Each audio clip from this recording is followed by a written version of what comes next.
बड़ी खबर आपको बताएं, पर्वतपुर स्थित खालसा पेट्रोल पंप पर ब्लास्ट, पेट्रोल भरते समय हुआ धमाका। धमाके में 8 लोग घायल हुए हैं, 2 लोगों की मौत की खबर सामने आ रही है। घायलों का जेएलएन अस्पताल में इलाज लगातार जारी है। ये बड़ी खबर, दर्दनाक हादसा ये है कि खालसा पेट्रोल पंप पे कोई आग की घटना हुई थी, आग लगने की घटना हुई थी, जिसमें करीब 9-10 जने झुलसने की बात थी। इसमें अभी तक हमें जो जेएलएन वार्ड में या जो कैजुअलिटी वार्ड में आए 9 लोग आ गए हैं। डॉक्टर्स की सारी हर फील्ड की टीम यहाँ आ गई है और जो प्रथम इलाज चलता है वो तत्परता से किया जा रहा है। क्या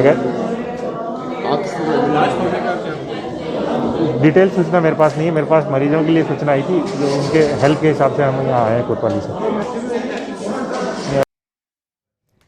तो ये बड़ी खबर आपको बता रहे हैं, पर्वतपुर स्थित खालसा पेट्रोल पंप के पास यह हादसा, पेट्रोल भरते समय यह धमाका और सुपर एक्सक्लूसिव विजुअल्स हम फर्स्ट इंडिया के स्क्रीन पर आपको दिखा रहे हैं। 2 लोगों की मौत की खबर भी सामने आ रही है।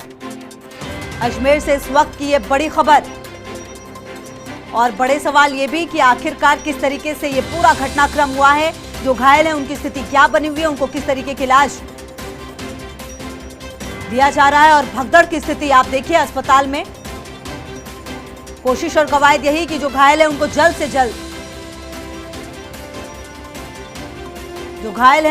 से जल्द बेहतर चिकित्सा सुविधा मुहैया कराई जाए, यही प्राथमिकता।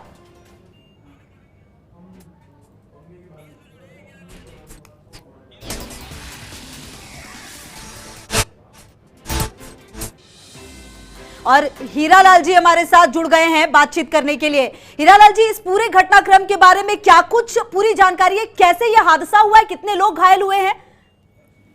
इसमें पर्वतपुरा बाईपास पे खालसा पेट्रोल पंप है, इसमें वो एलपीजी का काम भी करता है। वो एक ऑटो में गैस भरते समय आगजनी हुई है, उसमें 3 आदमी झुलसे हैं जिनको शिफ्ट कर दिया गया हॉस्पिटल में और पेट्रोल पंप को बंद कर दिया गया है। सेल्समैन पेट्रोल पंप कंपनी के लोग भी साथ में थे, उनकी मौजूदगी, उनके सामने ये घटना हुई है और रिपोर्ट ले रहे हैं। रिपोर्ट प्राप्त होने के बाद नियमानुसार कार्रवाई की जाएगी। जी हीरालाल जी, कितने लोगों की मौत की पुष्टि हुई, अगर आप ये बता पाए? किसी मौत की कोई पुष्टि नहीं जी, और घायलों की स्थिति क्या बनी हुई है, क्या कुछ सीरियस इंजरी भी है? ऐसे कोई ज्यादा नहीं है, लेकिन फिर भी उनको तुरंत अपने उपचार के लिए भर्ती करा दिया है। हादसे की प्राथमिक वजह क्या सामने आ रही है सर? ऑटो में गैस भर रहे थे उस टाइम हुआ। जी, क्या किसी की प्रकार की लापरवाही की बात सामने आ रही है? पेट्रोल कंपनी के सेल्समैन वगैरह मौजूद थे, उनसे हम रिपोर्ट ले रहे हैं और हमारे डीएसओ टीम भी वहाँ गई हुई है। रिपोर्ट आने पर कल नियमानुसार कार्रवाई। जी, क्या पूरी जांच कमेटी भी तैयार की जाएगी इस पूरे घटनाक्रम के लिए हीरालाल जी? हाँ, अभी पंप को बंद कर दिया गया है जी, और इस पर फिर नियमानुसार कार्रवाई। जी, बहुत बहुत शुक्रिया हीरालाल जी, डीएसओ हमारे साथ जुड़े थे, जिन्होंने ये कहा कि मौत की फिलहाल कोई पुष्टि नहीं है। देखिए क्लियर ये कह रहे हैं, लेकिन इस पूरे घटनाक्रम के बाद पेट्रोल पंप को जरूर बंद कर दिया गया है। जो घायल हैं उनको इलाज जो है, जो व्यवस्था है वो मुहैया कराने की कोशिश की जा रही है। हालांकि प्राथमिकता भी यही है कि जो लोग घायल हैं उनको बेहतर सुविधा मुहैया कराई जाए, जो इलाज है उनको वो प्रॉपर दिया जाए, और इसलिए शायद बहुत जल्दबाजी में भी नजर आ रहे थे। इसलिए कोशिश और कवायद यही की गई कि जो भी जानकारी है वो ली जाए और उसके बाद जो घायल हैं उनको जल्द से जल्द अच्छी सुविधा मुहैया कराई जाए और उनका इलाज जल्द से जल्द किया जाए। ये तस्वीरें भी लगातार हम आपको दिखा रहे हैं, जिसके जरिए आप समझ सके। देखिए किस तरह से उथल पुथल की स्थिति भी। भागीरथ चौधरी हमारे साथ सांसद भी जुड़ गए हैं बातचीत करने के लिए। भागीरथ जी, इस पूरे मामले में क्या कुछ जानकारी मिल पा रही है? बड़ा दर्दनाक हादसा हुआ है, कई लोग घायल हुए हैं, 2 लोगों की मौत की भी पुष्टि हो रही है सर। हाँ, मेरे को पता है। एक्चुअली में दिल्ली आज आया था, सत्र चल रहा था आज, राष्ट्रपति जी का अभिभाषण था। मैं रास्ते में हूँ और मैंने पता भी किया है। वास्तव में खालसा पेट्रोल पंप पे वो सीएनजी के वहाँ विस्फोट हुआ है हाँ, टैंकर में, और काफी बड़ा दुर्भाग्य की बात है ये। और मैं प्रशासन से सबसे संपर्क में हूँ मैं, और बहुत बहुत जनहानि है, बहुत खतरनाक ये मामला, बहुत ही दुखद घटना हुई है ये। जी भागीरथ जी, क्या जो आपकी बातचीत हो पाई उसमें कुछ पुष्टि हो पाई है कि कितने लोग एक्चुअली घायल हुए, उनको किस तरह से इलाज दिया जा रहा है, क्या कुछ सीरियस इंजरी है और क्या मौत की बात भी सामने आ रही है? क्या कुछ आपके पास एक्चुअल फैक्ट सामने आए हैं? अभी एक्चुअल में ले रहा हूँ, पर वो पूरा बराबर बता नहीं पा रहे हैं। वो रेंज में भी, क्यों मैं रेंज में चल रहा हूँ तो रेंज भी कट रही है, परंतु मैं पूरे प्रशासन से सबसे संपर्क में हूँ मैं जी और काफी कैजुअलिटी भी है, वो ले भी जा रहे हैं वहाँ अभी। मैं वापिस बताता हूँ जी भागीरथ जी, क्या आप जो घटना स्थल है वहां पर पहुंच रहे हैं या हॉस्पिटल जाएंगे आप? अभी मैं जन शताब्दी ट्रेन से जा रहा हूँ मैं। जी जी जी। और अभी मैं पहुंचूंगा अजमेर 10:30 बजे के लगभग पहुंचूंगा। जी मैं जी सीधी घटनास्थल पर भी जाऊंगा और हॉस्पिटल भी जाऊंगा मैं। जी जी, लगातार नजर रहेगी और आपसे पल पल की अपडेट भी भागीरथ जी कोशिश करेंगे हम कि आपके पास, क्योंकि एक्चुअल फैक्ट सामने आएंगे, हम आगे भी आपसे बात करेंगे और स्थिति पर कोशिश करेंगे कि जो एक्चुअल जानकारी वो अपने दर्शकों को दे। बहुत बहुत शुक्रिया हमारे साथ जुड़ने के लिए और बातचीत करने के लिए। तो भागीरथ चौधरी साहब जो सांसद हैं वो ये बता रहे थे कि वो संपर्क में जरूर और कुछ देर के बाद वो वहां पर पहुंचेंगे, हालांकि थोड़ा वक्त जरूर लगेगा। कौशल हमारे सहयोगी ज्यादा जानकारी के लिए इसी खबर पर हमारे साथ जुड़ गए हैं। कौशल, दर्दनाक हादसा हुआ है, क्या कुछ जानकारी आपके पास है इस पूरे मामले में अभी तक की अपडेट?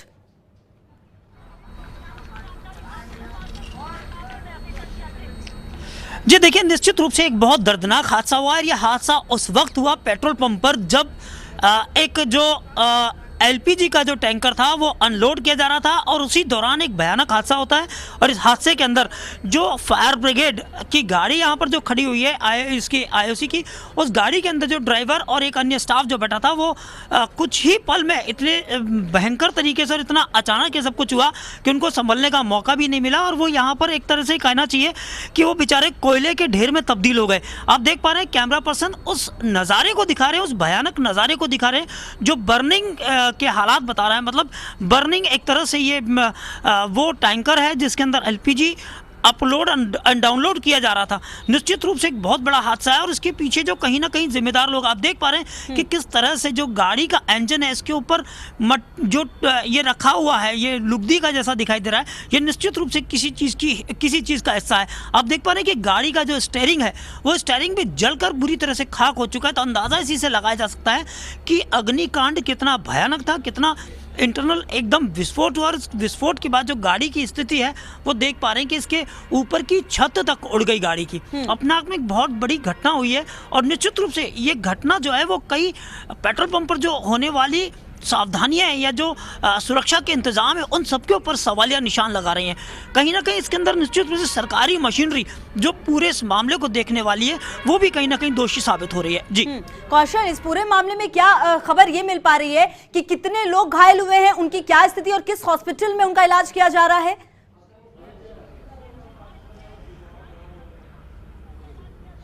देखिए, यहाँ पर जो घटना हुई है निश्चित रूप से एकदम इतना भयानक विस्फोट और इतनी भयानक आगजनी हुई है कि इसके अंदर आसपास जो लोग खड़े थे उनमें से कई लोग जख्मी हुए हैं।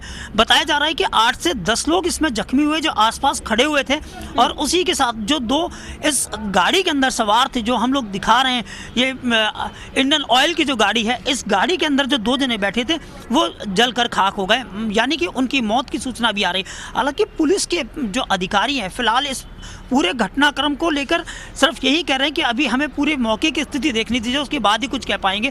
तो हालात क्या रहेगा वो देखते हैं। यहाँ पर ये देखिए अधिकारी खड़े हैं, हम इनसे भी बात करने की कोशिश करेंगे और इनसे पूछेंगे कि ये पूरे किस तरह से हालात हुआ और क्या इसके अंदर क्या कुछ लोग, कितने लोग जख्मी हुए हैं, कितने लोग। ये अभी शाम को हमें सूचना मिली थी फायर ब्रिगेड को कि खालसा पेट्रोल पंप में आग है, तो हमने यहाँ से हमारे सेद्रिया फायर स्टेशन है वहाँ से एक गाड़ी रवाना कर दी। यहाँ के देखी तो एक ये जो रिस्पांस व्हीकल है इंडियन ऑयल का, इसमें आग लगी हुई है। उसमें एक जो ड्राइवर है उसमें वो अंदर ही उसको झुलस गया, जल गया, वो उसकी डेथ हो गई है। और करीबन 4-5 जने थे तो वो बाहर निकल गए थे और उनको जेलन हॉस्पिटल पहुँचा दिया गया। ये 4-5 जने कौन थे इस पेट्रोल पंप? ये मुझे आइडिया नहीं है कि ये शायद इस व्हीकल के साथ ही आए थे। एलपीजी रेस्पॉन्स व्हीकल है, इसके साथ ही थे, इंडियन ऑयल की तरफ से होंगे, या तो ये यहाँ पे मेंटेनेंस कर रहे होंगे या फिर ये रिफिलिंग चल रही होगी। रिफिलिंग के उसके तो कहीं से इग्निशन सोर्स मिला होगा, तो ये यहाँ से इस वैन में ब्लास्ट हो गया, एकदम से ब्लास्ट होकर उन्होंने आग पकड़ ली। उस आग पकड़ने से जल के मर गया है। तो देखिए, निश्चित रूप से कहीं ना कहीं जो कारण फिलहाल जो प्रथम दृष्टया सामने आ रहे हैं, क्योंकि अधिकारी खुद इस पूरे मसले को देख रहे हैं, अग्निशमन विभाग के अधिकारी भी हैं और जो दूसरे विभाग हैं उनके अधिकारी भी हैं, तो उनका यही कहना है कि इसके अंदर एकदम इतना तेज़ी से विस्फोट हुआ कि लोगों को संभलने का मौका भी नहीं मिल पाया और हालात इस कदर हो गए कि इस गाड़ी के अंदर जो लोग 2 जने सवार थे उनमें से एक ड्राइवर की मौत की पुष्टि की जा रही है, लेकिन दूसरे की फिलहाल पुष्टि नहीं की जा रही। लेकिन माना जा रहा है कि एक खलासी और एक ड्राइवर जो इस गाड़ी के अंदर सवार थे, एलपीजी का ये टैंकर, इसके अंदर जो सवार थे, उनकी मौत की सूचना आई है। बिल्कुल, और कौशल, कहीं ना कहीं इस पूरे मामले से सबक लेना बेहद जरूरी है। अगर एक भी जान गई है तो वो जिम्मेदारी बनती है, क्योंकि कहीं ना कहीं पेट्रोल पंप पर काफी ज्यादा प्रिकॉशंस की जरूरत है, लेकिन हम हमेशा देखते हैं कि उन प्रिकॉशंस को नहीं फॉलो अप किया जाता है। और जो तस्वीरें सामने आ रही है कौशल, कई लोग सीरियस इंजरी में भी दिख रहे हैं।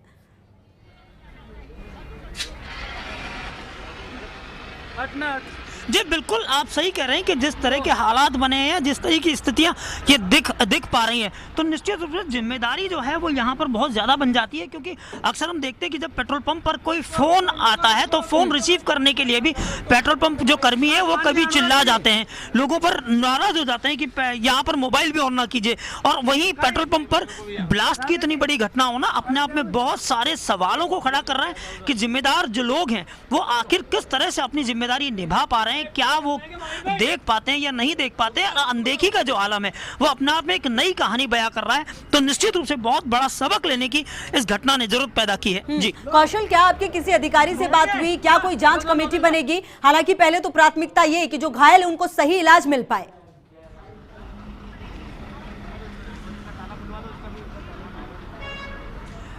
जी निश्चित रूप से पहली प्राथमिकता तो घायलों को सही इलाज की है। फिलहाल जो अधिकारी हैं वो इस पूरे घटनाक्रम को देख रहे हैं और कोशिश करते हैं कि यहाँ जो पुलिस के आला अधिकारी है, जो प्रशासन के आला अधिकारी हैं, हम उनसे भी बात करने की कोशिश करते हैं और उन्हीं से जानकारी मिल पाएगी कि कमेटी कब बनेगी। हालांकि कमेटी बनना तय है, कमेटी बन के जाँच होगी, क्योंकि इस पूरे मामले के अंदर कहीं ना कहीं जो लापरवाही है वही सामने आएगी।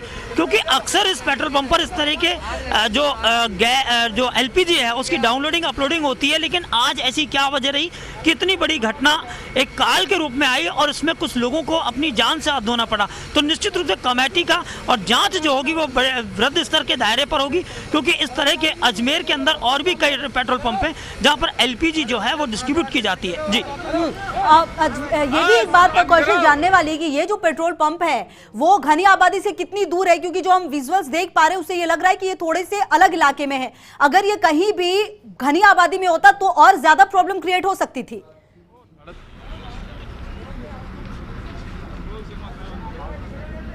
जी देखिए, मैं आपको बता दूं, ये जो पेट्रोल पंप है ये मेन हाईवे पर है जो अहमदाबाद की ओर जाने वाले रास्ते को जोड़ता है और इस रोड पर वाहनों की बड़ी संख्या में आवाजाही होती है।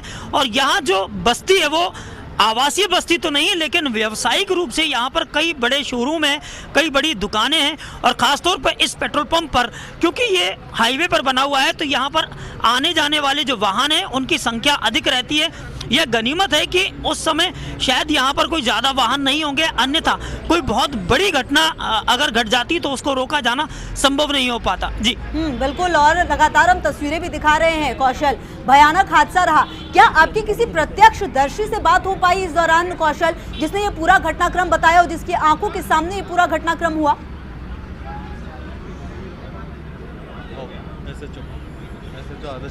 जी देखिए, यहाँ पर जो प्रत्यक्षदर्शी की जो बात आ रही है सामने, कुछ लोग हमें दबी जुबान ये बात बता रहे हैं कि जो है वो कहीं ना कहीं लापरवाही रही, लेकिन प्रत्यक्ष रूप से सामने आने की स्थिति में कोई भी नहीं है। इस समय हमारे साथ खड़े हैं रामगंज थाने के एसएचओ जो इस हल्के के प्रभारी हैं। हम इन्हीं से बात करेंगे और पूछेंगे, एसएचओ साहब क्या वजह रही और क्या कुछ सामने आ पाया है अभी इस घटना को लेकर? कितने लोग जो है घायल हुए हैं और क्या स्थिति है? इस घटना में बात ये सामने आ रही है, जो स्टोरेज टैंकर था गैस का, उस स्टोरेज टैंकर से वापस टैंकर में गैस भरी जा रही थी। इस दौरान अचानक आग लग गई। आग लगने से जो एलपीजी की जो इमरजेंसी रिस्पॉन्स टीम की जो गाड़ी है वो साथ में थी ताकि किसी तरह के लीकेज के होने पे वो रोका जा सके। उसके कर्मचारी प्लस पेट्रोल पंप के कर्मचारी आज किस तरह का हादसा हुआ? दावी जी मोबाइल दो। आज अजमेर से कुछ ही दूरी पर पेट्रोल पंप पर जिसमें सीएनजी भरी जा रही थी उसमें अचानक विस्फोट हुआ, जिसके कारण से 9 लोग घायल हुए हैं। ये 3 लोग तो लगभग 100% बर्न हैं और दो जरा मोर देन 50% है। 1 या 2 व्यक्ति हैं जो लगभग 50% से कम है, इसलिए उनकी जान जीवन वास्तव में बड़े ही सीरियस हैं। डॉक्टर्स यहाँ लगे हैं, हालांकि डॉक्टर्स के बड़े अधिकारी चाहे सुप्रेंट हो या दूसरे हो वो अभी तक यहाँ नहीं है, लेकिन बाकी उन्होंने डॉक्टर्स को फ़ोन करके यहाँ सर्जरी और एनेस्थीसिया वाले पहुँचे हैं। ये फर्स्ट एड उनको दे करके आगे बर्निंग में ले जा रहे हैं। तो मैं ईश्वर से कामना करता हूँ कि वो जल्दी स्वस्थ हो जाएं। लेकिन जिस प्रकार का हादसा हुआ है, कहीं न कहीं इसकी लापरवाही दिखती है। इसकी गंभीरता से जांच होनी चाहिए और जांच होकर के सिस्टम में जो भी कमी का दोषी है उसके खिलाफ कार्रवाई हो, और साथ में इन लोगों के पूरा इलाज या निःशुल्क कराया जाए, ऐसा मैंने अधिकारियों को कहा है। और इनके परिवारों को भी पूरी मदद मिले, इस प्रकार की आवश्यकता की मैं मांग कर रहा हूँ। कोई अभी कैजुअलिटी नहीं हुई है।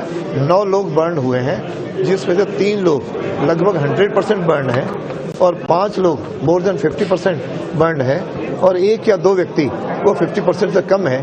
साधारणतः माना जाता है कि 50% से अधिक वाले हाई रिस्क में कहलाते हैं। तो लगभग सभी लोग 1 या 2 को छोड़ करके सभी इस समय रिस्क में हैं, जीवन से जूझ रहे हैं और डॉक्टर्स उनको सेंट्रल वाले जो भी सहायता कर सकते हैं वो की है। और पहले पानी की कमी और बाकी जो डॉक्टर्स का सर्जिकल सिस्टम काम कर रहा है तो उनको जान बचाने में लगे हैं। लेकिन बड़ा ही दर्दनाक हादसा है, इससे निश्चित से पीड़ादायक है, इससे मन में बड़ी पीड़ा हुई। मैं उनके शीघ्र स्वस्थ होने की कामना करता हूँ। हादसे में अभी जो जानकारी आई है वो सीएनजी जिसे भर रहे थे कि वो पेट्रोल पंप पहले पेट्रोल डीजल था, लेकिन पास में एलपीजी का खोला था। तो एलपीजी को तो पहले 3-4 साल से इन्होंने बंद कर दिया था, तो फिर सीएनजी का इन्होंने शुरू किया। तो सीएनजी का टैंकर आया था और टैंकर उसमें भर रहे थे, तो उसी समय ये विस्फोट हुआ है। अब कहाँ लापरवाही रही, सिस्टम में क्या कमी रही, ये तो जांच का विषय है। इसकी उच्च स्तरीय जांच होनी चाहिए और जांच के बाद जो भी सिस्टम के कमी का दोषी है उसके खिलाफ भी कार्रवाई होनी चाहिए। और इनको जिनको घायल हैं इनको सरकार की ओर से पूरी सहायता दी जानी चाहिए। लोगों का कहना है कि पुलिस को बहुत देर पहले संपर्क करना है, लेकिन पुलिस मौके पर तक नहीं पहुंची। तो किस तरह के घायलों को लाना, क्योंकि बहुत देर हो गई घायलों को भी लाने में, बीच का रास्ता भी बहुत लंबा था, तो सैटेलाइट हॉस्पिटल तक क्यों नहीं लेके गए? क्योंकि बर्निंग इतनी सीरियस थी, सैटेलाइट हॉस्पिटल में शायद पूरी व्यवस्था होना कठिन थी। लेकिन पुलिस क्यों लेट पहुंची है, क्या कारण रहा, ये तो एक बार का जानकारी का विषय है। लेकिन सैटेलाइट जाने से इनको इतना ट्रीटमेंट नहीं मिलता जितना एक्सपर्टाइज और जो head of the department surgical के थे, एनेस्थीसिया के थे, वो सब यहाँ थे, फिर उनकी यहाँ आवश्यकता थी। यहाँ